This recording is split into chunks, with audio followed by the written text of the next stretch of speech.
Donc, on reprend, on est dans le char 20 et on est au chapitre 6. Et donc, on avait vu dans le chapitre 5 le nom El, qui était assez compliqué finalement, d'accord? Parce qu'on avait vu qu'il pouvait être à plusieurs endroits, mais le Rama qui veut rester sur cette notion que El, il est lié à Chesed. Et d'ailleurs, il y a évidemment des preuves qui vont dans ce sens-là. Dans le chapitre 6 aujourd'hui, vu qu'effectivement c'était assez complexe, ou Beshem Ze Piresh Rabbi Shimon Bar Yochai Alav Shalom Beshir Hashirim, on va dans ce chapitre étudier un texte du Zohar de Shir Hashirim, du Cantique des Cantiques, qui est consacré à ce nom El. Bon, il se trouve que c'est pas la bonne référence, c'est dans Zohar Hadash, c'est Shir Hashirim, et c'est pas Ain Chet, et c'est pas 78, il s'est trompé, c'est 68, c'est Samerchet. C'était ça que j'étais en train de voir. Il faudrait que je revoie le contexte, mais je pense que c'est lié. Il y a un verset dans Shirachirim, le roi m'a amené dans ses pièces. Et donc le Zohar il dit comme ça, et on va examiner quelles sont les pièces du roi. Évidemment, il n'a pas fait visiter la maison, donc il s'agit d'éléments secrets. Alors il dit Chadara Tinyana, et c'est quoi? Et donc apparemment il y a une liste des pièces, mais il faudrait revoir dans Zohar Hadash Shirachiri, mais comme la référence n'est pas bonne, il va falloir se débrouiller avec et la retrouver. Mais bon, on va y arriver, Baruch Hashem. C'est ça, il dit que ce sont Ilin Chadarin, Ilain, Veidrin Kadishin, Deretichin, Ila. Et donc ces pièces, elles correspondent à des noms divins. Alors voilà le texte qu'on va faire, donc je vous explique comment on fait. Le texte, il est long, on va le lire une première fois, donner l'explication, et toute la suite du chapitre, c'est qu'on reprendra le texte mot par mot. Oui, c'est tout un chapitre, et on va revoir le texte mot par mot pour expliquer de quoi il s'agit. Et évidemment, ça parle du Shemkel. Alors on y va. Chadara Tinyana, la deuxième pièce. D'accord? Donc ce sont les pièces du roi, les pièces dans lesquelles le roi m'a amené. Chadara Tinyana El. La deuxième pièce, c'est le nom El, Aleph Lamed. Da Chadara, c'est une pièce. Ve Hydra de Yemina. Hydra, c'est compliqué. En général, vous savez qu'on traduit Hydra par l'assemblée. Mais en fin de compte, c'est faux. Hydra, c'est ni l'un ni l'autre. Hydra, ça veut dire Hydra, ça, en gros, ça veut dire c'est un demi-cercle. C'est un endroit. Doucement, doucement. C'est une ère. Pourquoi? Parce que tous les gens qui sont dans un demi-cercle, ils ont tous la même vue sur ce qui se passe. L'hémicycle. C'est très bien. C'est un hémicycle. Oui, mais ça désigne le fait d'un enseignement qui est fait par un maître qui est au centre et tous les disciples, ils sont autour, même s'ils sont disposés. C'est ce qu'on voit dans l'hydrote du Zohar, puisqu'il y a la Hydra Rabba et la Hydra Zuta. Et donc, à chaque fois, ils sont disposés d'une certaine manière et ils voient tous le maître. D'accord? Très bien. Et donc, en général, on traduit ça comme étant la grande assemblée ou la petite assemblée. D'accord? Très bien. J'avais pensé traduire ça par cénacle, mais c'est pas bon du tout. Parce que même si ça marche pas. Donc il faut rester sur cette notion d'assemblée, parce que le reste n'est pas très clair. Donc Dachidra ve'idra, donc c'est Dachidra. Donc je reprends. Chidra tinyana el. La deuxième pièce, c'est le nom el. Dachidra ve'idra de yimina, c'est la pièce et l'air ou l'assemblée de la droite. Des it be chizou, dans lequel il y a une visibilité, des it tamar vid ganaz, mais qui va se cacher et s'enfouir. Donc c'est un degré qu'on voit et c'est aussi un degré qui est caché. Qui vend des nafik les pum shata, et lorsque ça sort,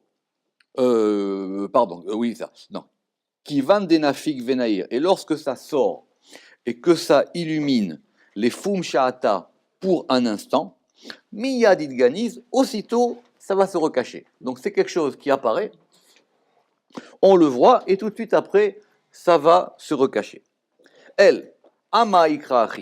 Pourquoi est-ce qu'on l'a appelé comme ça? C'est-à-dire c'est quoi Qu'est-ce que ça signifie ce nom El? Aleph. Évidemment, El, tout le monde sait, c'est écrit avec un Aleph et un Lamed. Aleph. Iou Raza Deniura Kadma. Le Aleph, il est le mystère de la première lumière. Des Kalil Bitrin Citrin, qui est totalisé de deux côtés. Je reprends. Iuraza de Niura Kadma, c'est le mystère de la première lumière des Kalil Bitrin Niurin, qui est totalisé dans deux lumières. Ve'alda Aleph Iuchad, et pour cela, le Aleph, il est un. Mitaman Shiruta, à partir de là-bas, c'est le commencement. Les Itnahara pour être éclairés, ou les Itpashta et pour être déployés,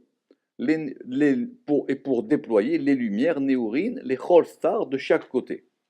Ve'alda Iukadma'a les Choladvan, et c'est pour ça que c'est la première de toutes les lettres. Shiruta de Kuleu, c'est le commencement de toutes. Klala ditlat de Inun Chad, la totalité de trois qui sont un. Tout à l'heure il y avait deux, maintenant il y a trois. Tlat Niurin Inun Kalilin Be'at Aleph, il y a trois lumières qui sont totalisées dans la lettre Aleph. Derua Chad Bechad Sitra, il y a un bras dans un côté. Vederua Chad Bechad Sitra, et un autre bras dans un autre côté. Be'at Aleph Acheret, dans une autre lettre Aleph. On verra ce que ça veut dire. D'accord?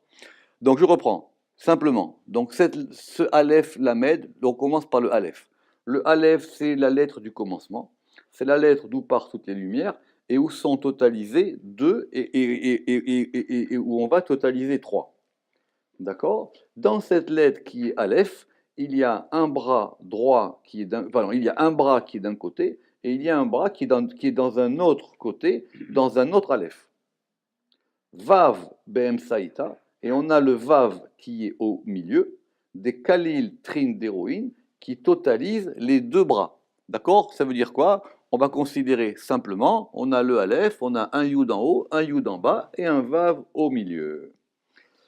Vav Be'em Saïta, des Kalil Trin d'héroïne qui va totaliser deux bras, des Trin Citrin des deux côtés.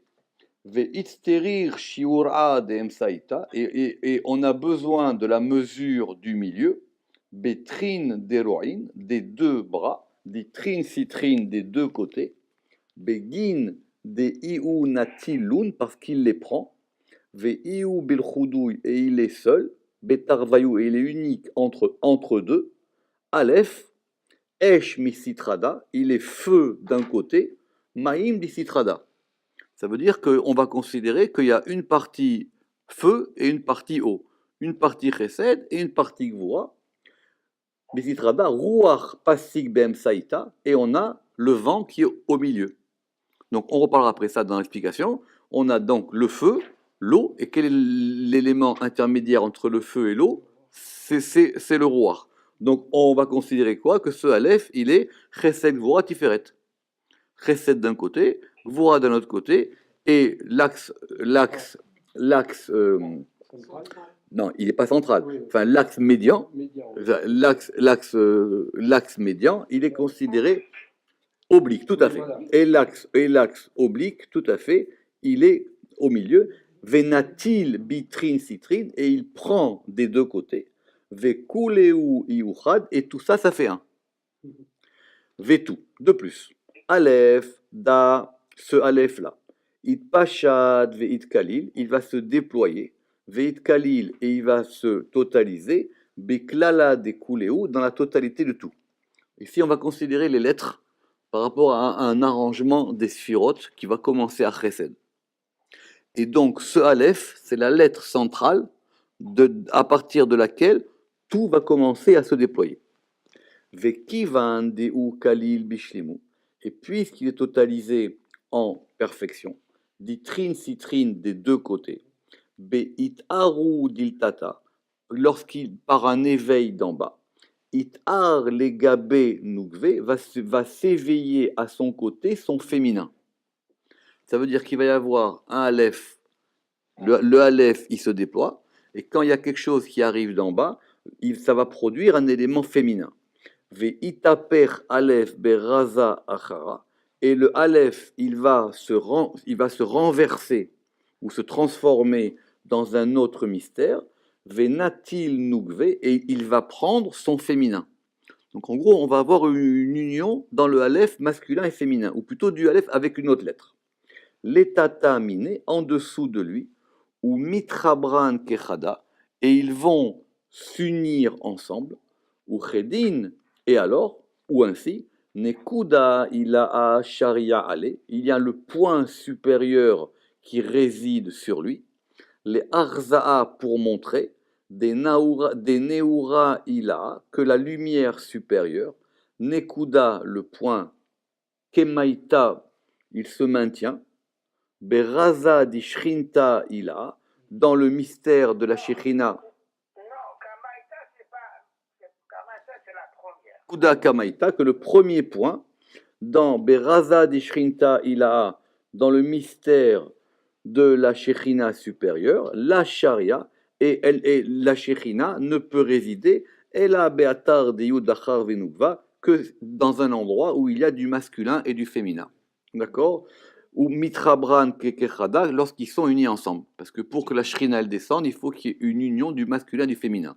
Donc, simplement, première lecture, la lettre Aleph du Shem Kel, c'est une lettre qui se place au début, elle va s'épancher. En s'épanchant, il y a quelque chose qui va s'éveiller en bas. Cet éveil d'en bas, il va apporter un élément féminin.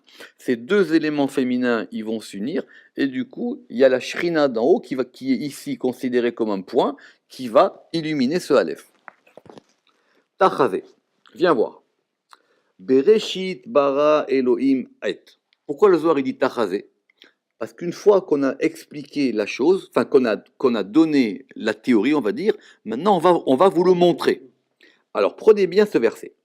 Bereshit bara Elohim et. Donc c'est 4 mots, les 4 premiers mots du premier verset de la Torah, c'est clair.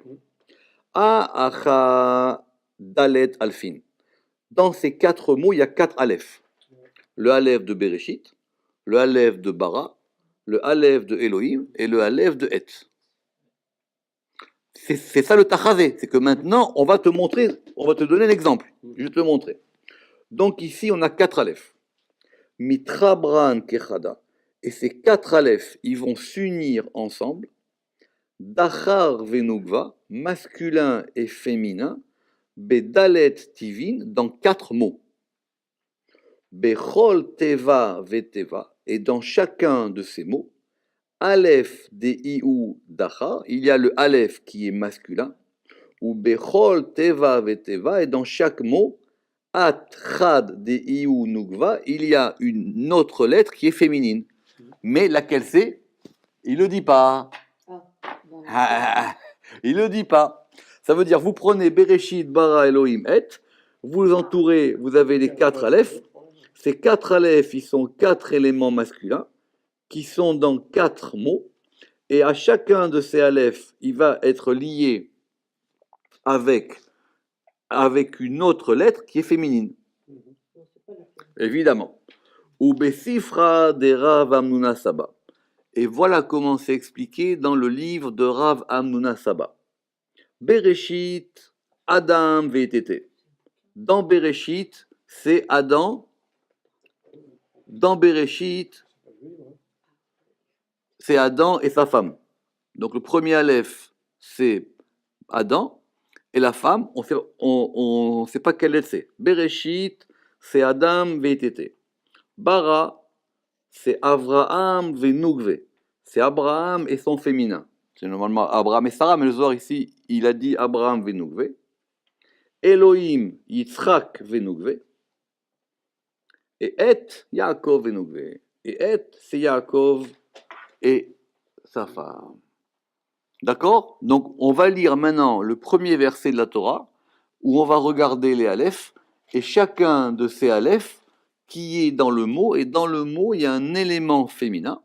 Et pour expliquer ça, Le Zohar, il nous dit, voilà comment c'est écrit dans le livre de Rav Amnuna Saba. Donc ça, on en a déjà parlé, c'est quoi ce livre? Dans le livre de Rav Amnuna Saba, on t'explique que Bereshit, c'est Adam et sa femme, Bara, c'est Abraham et son féminin, Elohim, c'est Yitzhak et son féminin, et El, c'est Yaakov et Nogve. Veitema et Anugva Bechol Atar. Mais maintenant, tu vas m'objecter quelque chose. Maintenant, tu es en train de me dire qu'on va lire Bereshit, Bara Elohim, on a 4 aleph, et que chacun de ces aleph, il est masculin et correspond à un élément féminin. Et donc, du coup, Bereshit, Bara Elohim, Et, c'est quoi? C'est 4 couples. C'est 4 couples. Ouais. C'est Adam, Abraham, Yitzhak et Yaakov. D'accord? Alors, le Zohar, il dit, mais. C'est bizarre, c'est pourquoi il y a juste une seule fois. Une objection. Veitema et Anugva Bechol Atar. Il dit, mais attention, j'ai une objection. Normalement, et, d'accord, et, ce fameux et, Anugva Bechol Atar, il est toujours féminin. Autrement dit, c'est compliqué parce qu'il faut à la fois le méditer et à la fois le comprendre. Dans le mot et, le dernier et, j'ai que 2 lettres. Donc là, c'est facile de trouver la lettre féminine. Vous suivez? Dans le dernier mot et, j'ai que 2 lettres. Donc la lettre féminine, elle peut être que le tav. Donc du coup, ça sera Aleph et Tav. Et donc on a dit que ce Aleph-là, il était Yaakov, et que le Tav, il serait donc Rachel et Léa, ou en tout cas l'élément féminin. Mais il dit, Veitema et Anugva Bechol Atar, de toutes les manières, et, il est considéré toujours comme étant le féminin. Et, c'est toujours la shrina. Et quand il y a marqué Ve'et, ça veut dire le masculin et le féminin. Donc le Zohar, il a une objection par rapport à lui-même. Tachazé. Alors je vais t'expliquer comment ça se passe. C'est vrai que ce mot est, il est féminin. Aval, mais mis ici, Aleph, il est dachar, Aleph, il est masculin, et Tav, il est féminin. Autrement dit, il y a ce qu'on voit en macro et ce qu'on voit en micro. Donc en macro, c'est vrai que c'est un féminin, mais ici, on regarde que c'est un masculin et un féminin, bien que la totalité, elle soit féminine. Kelil antarvai ou kechada. Les deux, ils sont totalisés ensemble. Venugva itraze beshlemu, mais ce qui apparaît en perfection, c'est le côté féminin. Kelila beraza de choladvan, qui est la totalité du mystère de toutes les lettres. Ou du mystère de toutes les lettres. D'abord la première et la dernière lettre. D'ailleurs, on reprend. Tachazé. Aleph, Dachar. Le Aleph, il est masculin et le Tav, il est Nugva. Kelil antarvayu kechada, et les deux, ils sont totalisés ensemble. Venugva itraze beshlemu, et le féminin, il se montre ou il se fait voir en perfection. Kelila beraza de choladvan, la totalité dans le mystère de toutes les lettres. Parce qu'effectivement, Aleph et Tav, ça correspond à la première et à la dernière lettre. Mais c'est pas ça ici le point principal. Ou Berinken, et à cause de cela, et Afalgav des Nugva'i, bien qu'il soit féminin, donc on répond à l'objection. Aval beraza dechlala de dechura, mais il est dans le mystère de la totalité du masculin. Toujours pareil, il est masculin par rapport à un côté, il est féminin par rapport à un autre côté. Ve'alda, et pour cela, arba zivugin inun acha, on a donc ici 4 couples. Ou bechol atar aleph, et dans chaque endroit, c'est-à-dire dans chacun de ces 4 mots, on a aleph qui est dachar, aleph qui est masculin, des mitrabra qui va s'unir, benugva dans le féminin, beat achara dans une autre lettre. Justement,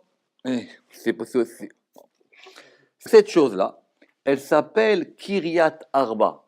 C'est quoi Kiryat Arba? C'est le nom qui est marqué dans Parashat Chayei Sarah. C'est le lieu où Abraham a choisi pour pouvoir enterrer Sarah. Kiryat Arba, littéralement, ça veut dire quoi? La cité, Kiryat, c'est plus une cité, une métropole aujourd'hui en hébreu moderne. Une Kiryat, une métropole, la métropole des 4, Al, des It Kavru. Alors, mais il y a 2 versions. Soit il y a des It Kavru, soit il y a des It Rabru. Parce que ont été enterrés ou parce que ont été unis. Arba Ravravan, 4 grands, Memanan, 4 grands préposés des Alma du monde là-bas. Pourquoi? Parce qu'à Hebron ont été enterrés Adam, Abraham, Yitzhak et Yaakov. D'accord? Donc ça, c'est les 4 grands piliers du monde. Ça s'appelle Kiryat Arba, et ça s'appelle Kiryat Arba, Al Deit Kavru Arba Revravan Memaman de Al Mataman, parce que sont enterrés, ou Deit Rabrou, il y a les deux versions, parce que sont enterrés là-bas 4 grands préposés du monde là-bas. D'accord? Juste, je rajoute qu'il y a marqué Kiryat Arba dans la Torah, mais quand il y a marqué Kiryat Arba dans la Torah, il y a personne des 4 qui est mort. D'accord? Mais donc, on l'appelle Kiryat Arba au nom de ces 4 là-bas, et ça sera leur ville à eux. C'est la ville des 4. D'accord, très bien. Alors maintenant, Lamed. Lamed, donc ça c'était pour le Aleph. Lamed da migdal de parah ba'avira. C'est quoi le Lamed? C'est une tour qui vole dans le ciel. C'est une expression qui revient souvent dans le Zohar, qui a toute une histoire, mais en tout cas ici on va dire qu'on applique ça à Lamed. Vous voyez bien la forme du Lamed, ça ressemble à une tour, c'est d'accord? C'est quelque chose qui est grand, qui s'élance dans l'air. Des Iou Melech Gadol, parce qu'il est un grand roi, ou Berinkar crée El, et c'est pour ça qu'il s'appelle El. C'est-à-dire c'est pour ça qu'on a rajouté la lettre Lamed à Aleph. D'accord, évidemment, dans Melech, il y a aussi la lettre Lamed. Il a ve'em saïta kechada. Alors, il a, on va dire, le haut et le milieu kechada ensemble. Il a ve'resha de ashgachuta. Le haut et le commencement, l'ashgachuta, quand tout le monde connaît ce mot, la vision, la surveillance divine. Recha dechol advan kechada, le commencement de toutes les lettres ensemble. On verra ce que ça veut dire plus tard. Justement, on ne sait pas. Aleph Lamed, El, Natil Aleph Sioua, ça veut dire que le Aleph, il prend une aide des Aou Mirdala des Parach Beavira Legabe, il prend une aide de cette tour qui vole dans les airs, Legabe vers lui, parce que c'est composé de Aleph et Lamed. Donc le Aleph, ce Lamed-là, qui est la tour qui est dans les ailes, il la prend vers lui, Ve'ale, des Parach Beavira Legabe, Ve'ale, Salig Bishma, et sur lui, ça va former un nom. Littéralement, ça s'élève dans un nom. Puisqu'on a pris un Aleph, on a pris un Lamed, ces deux lettres sont ensemble, et ça va former un nom. Retenez, le Aleph, il est le commencement, la lumière qui va s'éclairer, qui va former un masculin et un féminin, qui va permettre qu'il y ait la Shrina qui est sur lui, qui correspond au degré de ces 4 Aleph, qui correspondent aux 4 coupes de Bereshit, Bara, Elohim, Et. Ça, c'était le Aleph. Maintenant, ce Aleph, il est tout seul. Donc maintenant, il va prendre un Lamed. Ce Lamed, c'est ce roi, c'est ce grand roi, c'est la tour qui est dans les cieux. Et maintenant, et il le prend comme aide, puisqu'il va s'adosser à lui quelque part. Il le prend comme aide, et tout ça, ça va former un nom. Tlitin ou Trin Chevilin. Et il y a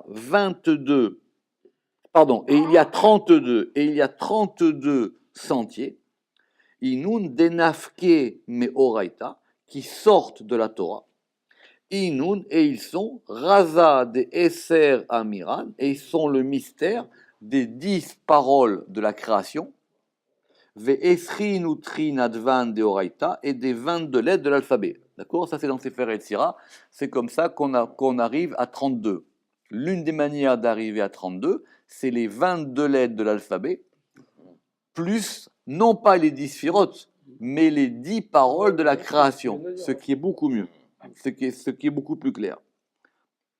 Inun raza de eser amiran, ve'esrin utrin advan de oraita, ve'kule u nafke me raza de nekuda ila, et ils sortent tous du mystère du point supérieur. Eser amiran, c'est quoi ce point supérieur? Mais non, c'est de la Chorma ici, puisque ça s'appelle les 32 chemins de la Chorma. C'est Lev Netivot Chorma. Eser amiran kuleu kelilan berazé de oraita, les 10 paroles, toutes, elles sont toutes totalisées dans les mystères de la Torah. Des Iou Melech Ila, qui est le roi supérieur. Raza de Torah chez Birtav, le mystère de la Torah qui est écrite, Alma Deate, le monde qui vient. Ve Esrin Utrin Advan, ça c'est que ça correspond à quoi? Ça correspond aux 10 paroles. On dit parole. Pourquoi c'est lié au monde qui vient? Parce que là-bas c'est marqué à propos propos de Elohim. On verra ça plus tard. Ve'esrin utrin advan, et ces 22 lettres, mitpashtan, elles se déploient, ve'sharian, et elles résident ou elles demeurent, les itnahara, pour être éclairées, miresha de neura kadma, du début de la première lumière, beraza de yichuda, dans le mystère de l'unité, des mitaman advan, les idgalia, parce que c'est de là-bas que les lettres se dévoilent. Ou mitaman ne'aran advan, et c'est de là-bas que éclairent les lettres, vesalka aleph, et que s'élève le aleph, raza de chol advan, qui est le mystère de toutes les lettres, beraza de echad, dans le mystère du 1. Donc ici, on a une manière, adkan leshono, fin de la citation du Zohar. Donc on est toujours dans notre sujet, n'oubliez pas qu'on ne perd pas le cap, on est toujours dans l'étude de ce Shem El, mais ici, le Zohar nous donne tout à fait une autre manière de voir ce Shem El, et on ne va plus le voir simplement par rapport au nom divin, on va le voir par rapport à la configuration de l'alphabet et des sphirotes. C'est ce que va maintenant commencer à nous expliquer le Ramak. Alors maintenant, on va commencer l'explication de ce texte avec le Ramak. Ou Pirouche. Alors on a dit El da Chadara ve'idra de Yemina. On a dit que El, c'était, vous vous rappelez, c'était donc ce qu'on fait dans ce cas, toujours pareil, hein, c'est que vous avez d'un côté le texte et de l'autre côté l'explication. El, on a dit c'est la pièce ve'idra et l'air ou l'assemblée de la droite. Pirouche. Shiu kenegel achesed. Donc il dit c'est très simple, ça veut dire quoi? Ça veut dire que elle, si on l'a attribué à la droite, c'est qu'il est par rapport au degré de chesed. Chez où elle a yamin kanoda, parce que elle, il est à droite, kanoda, comme on le sait. D'accord? Très bien. Des it be chizou, rappelez-vous, on a dit parce que là-bas, il y avait une visibilité, il y avait une vision, on pouvait le voir. Pirouche, les filles chez en askala ve'asaga ela mechesed ulmata, parce que on n'a aucune appréhension ni aucune intellection des choses uniquement à partir de chesed. Ou mechesed les ma'ala, et de chesed en haut, dainu begimel rishonot en asaga klal. Mais les 3 premiers degrés supérieurs, on ne peut pas les appréhender. Donc quand on dit que chesed, que elle, c'est le commencement, c'est-à-dire c'est le commencement à partir duquel les choses vont commencer à se voir, à se dévoiler. Le monde, il est créé par rapport à un cycle de 7. Donc le dévoilement, il commence par rapport à ce degré de chesed. Et donc les 3 premières supérieures, ça, on ne peut pas y avoir accès, il n'y a pas de hasaga. Et comme c'est marqué dans le verset, Urtiv, ki sha'alna les yamim rishonim, lorsque tu demanderas à propos des jours, car demande à propos des jours premiers, les yamim rishonim, c'est quoi les yamim rishonim? Ce sont les 3 premières sphirotes. D'accord? C'est-à-dire, c'est ça, évidemment, d'accord. Et urtiv, shaleach teshalach etahem, ça c'est une autre manière de. C'est quoi ce verset? C'est par rapport au fait qu'on renvoie, vous vous rappelez l'histoire du nid d'oiseau? Là-bas il y a marqué shaleach teshalach etahem, renvoyer, tu renverras la mer. C'est quoi ici que ça veut dire quoi? Ça veut dire que ces degrés-là qui sont par rapport au degré de la mer, de la bina, ceux-là tu les renvoies, c'est pas la peine d'y avoir accès. C'est comme ça qu'on le voit ici. Ou que des piresh bezoar, et comme c'est expliqué dans le Zohar, ou pirashnu beshamot vanaga bepirek tetvav, et comme on l'a expliqué dans l'apport de la quiddité et de la direction au chapitre 15. Ou mipne shelemaala amar idra kadma, et puisque les maala plus haut, c'est quoi les maala? C'est-à-dire plus haut que notre texte du Zohar. Puisqu'ici, on a dit qu'on était dans la 2e pièce. Vous vous rappelez, on a dit que ce sont les pièces du roi. Et là-bas, quand on a parlé de la première pièce, qui chez Neged Gimel Rishonot, qui correspond aux 3 premières séphirot, chez Ensham Asagaklal, à propos desquels on n'a aucune appréhension. À Marata, maintenant il dit Be'idrazo, dans cette pièce-là. Autrement dit, la deuxième, la pièce d'avant, on ne peut pas comprendre quelque chose comme ça. C'est-à-dire Amar Be'idrazo, chez I Neged Achesed, qui correspond à Chesed. Quel il y a une vision, c'est-à-dire Yeshbo Askala ve Asaga. Et là maintenant, on peut avoir une intellection et une appréhension. Très bien. Elle était visible, enfin, c'était visible, mais on a dit qu'aussitôt, c'était quelque chose qui était caché et qui était enfoui. C'est-à-dire, Pirouche, Askala, Anignazot. Parce que c'est-à-dire qu'on va maintenant intellecter des choses qui sont enfouies. Qui en Asaga. Anignezet. C'est-à-dire, c'est l'intellection de quelque chose qui est enfoui. Qui en Asagabo, Omedet, parce que la asaga, la perception qu'on peut avoir là-bas, elle n'est pas stable. Enbo omedet, elle a midgala, vechoser ou mitalem. Mais simplement, elle se dévoile et elle revient et elle se cache. Et c'est pour ça que le soir, il avait dit, Vezeshamar des tamar. Et on a dit là-bas qu'elle se cache, vous vous rappelez, et qu'elle s'enfuit. Et qu'est-ce qu'on avait dit là-bas? Qui va denafik venair les poum shata, et dès qu'elle va se sortir et s'illuminer pour un instant, tout de suite, elle va se recacher. Pirouche, asagabo keinyana barak. Ça correspond à cette appréhension qui correspond à l'éclair. Comme c'est marqué dans la vision des Chayot, et comme c'est marqué dans le Sefer à Yetzira, c'est-à-dire ce qu'il a vu Ézéchiel, Meir, c'est-à-dire c'est comme un éclair. Vous voyez quelque chose et tout d'un coup, il disparaît. Les fichas, c'est-à-dire que ça va éclairer pour un instant, vechoser venignaz, et ça vient et ça va se recacher, beratso vashuv kedepirachnu, par le principe du fait que ratso vashuv, c'est quoi? Ça court et ça revient. C'est la vision d'Ézéchiel à propos. Ratso Vachov, dans Ratso Vachov, comme il a dit Ézéchiel, ça court et ça revient. Et le Sefer Hayetzira, il a dit c'était comme ça la vision des sphirotes. D'accord? C'est-à-dire, c'est quelque chose c'est un éclair comme ça, et on voit que ce qu'on peut voir. Très bien. Ça, c'était pour expliquer que c'était à partir du degré de Chesed, et que c'était une vision qui se dévoilait pour un instant et qui aussitôt se cachait.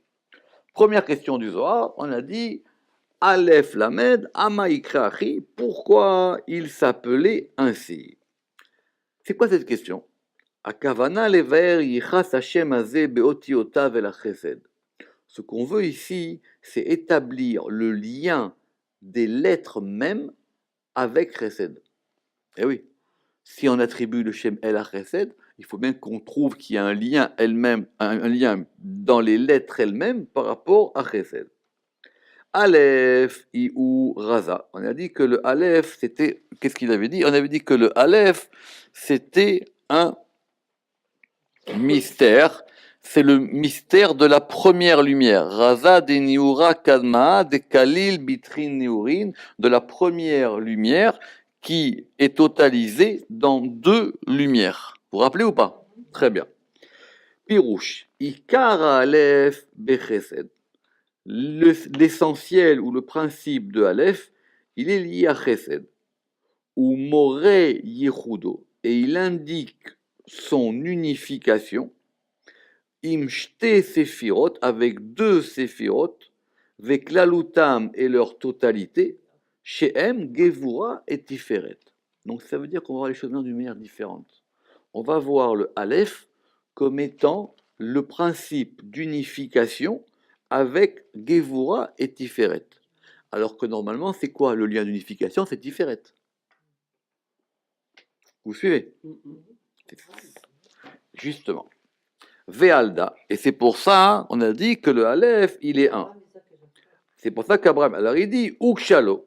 C'est très bien. Alors il dit maintenant, si c'est comme ça, le soir il dit, il a une question.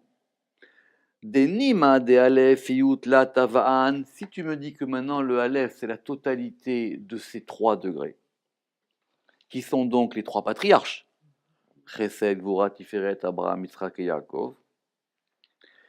Ukshalo, Denima de Aleph Yut La Tava'an, Batar de Achi Remes Dile, parce qu'on a dit que c'était ça, l'allusion du Aleph. La Zéhamar, il a dit, ah non, Ki mipne sheikar Aleph ou bachesed levado, parce que il est, le Aleph, il est chesed lui-même, mais il y a en lui une allusion aux 3 degrés qui sont totalisés en lui. Pourquoi? Et là, chez chesed ou kalul miabet que des pirachnou, simplement que le chesed, il est totalisé de 2, comme on a expliqué. Pourquoi? Parce que si on a les 3 degrés, les 3 patriarches, et qu'on les met sur un même plan, on doit pouvoir les désigner chacun par la même lettre. Alors ici, c'est pour ça que le Zohar Hadash, là-bas dans Shirachirim, c'est très compliqué. Parce que là-bas, on va avoir des plans qu'on n'a pas l'habitude. D'accord? Il dit quoi? Il dit, le Aleph, il est lié à Chesed.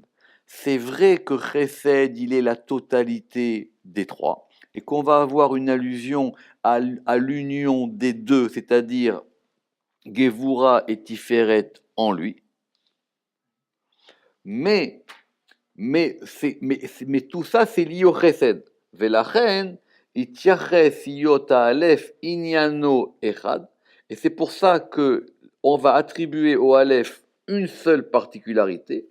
Velo Yizdak Shemze El Agimel, mais on ne pourra pas attribuer ce nom aux 3. Parce que si c'est comme ça, on sera obligé de mettre 3 Aleph. D'accord? Après, je vous dirai, après, je vous expliquerai comment le Harizal il voit cette chose-là. D'accord? Ou mitaman shiruta. Et à partir de là-bas, hein, c'est le commencement. Elle a dit mitaman shiruta, c'est le commencement à partir duquel va être éclairé et vont se déployer les lumières de chaque côté. Ok. Uksha. Donc du coup, il a une objection. Chez Kivan, chez Aleph, Befirouch, Yechouyav, chez Echad, Velo Shalosh. Le Aleph, il montre bien en lui-même qu'il est 1, il n'est pas 3. Qu'il est 1 et qu'il n'est pas 3. Minarayou, Shaya, chez Nevaer, chez Aleph ou Betiferet. Si maintenant tu veux me dire que le Aleph, il correspond à l'unité, alors on aurait dû l'attribuer à Tiferet et pas à Chesed. Parce que ça serait lui le point central. Qui ou BSM, parce que Tiferet, lui, on peut comprendre chez ou Kolel Gimelavot, que lui, il comprend les 3 degrés. Si tu me dis que c'est une lettre qui comprend tout, si tu me dis que c'est une lettre qui équilibre et qui comprend tous les degrés, alors normalement, on aurait dû l'attribuer à Tiferet. Et on ne peut pas attribuer à Chesed le principe de centralité, ni le principe d'unir en lui les 3 degrés. Et c'est pour ça qu'on a eu besoin de dire mitaman shiruta, que c'est à partir de là-bas que c'est le commencement. Donc c'est pas un centre le Aleph, c'est un commencement. Qui a Chesed nikra reshit, parce que le Chesed c'est un commencement. C'est le commencement, c'est le premier jour de la création, c'est le Orishon, c'est la première lumière. Donc c'est un degré de commencement, comme nous l'expliquerons, Béchahar, Arke, Akinouyi. Pourquoi? Parce qu'à partir de là-bas vont commencer à se déployer les lumières. À partir de là-bas va commencer à se déployer quoi? L'alphabet. Qu'on verra la prochaine fois. Bedrat Hashem, Baruch Adonai Leolam, Amen ve Amen.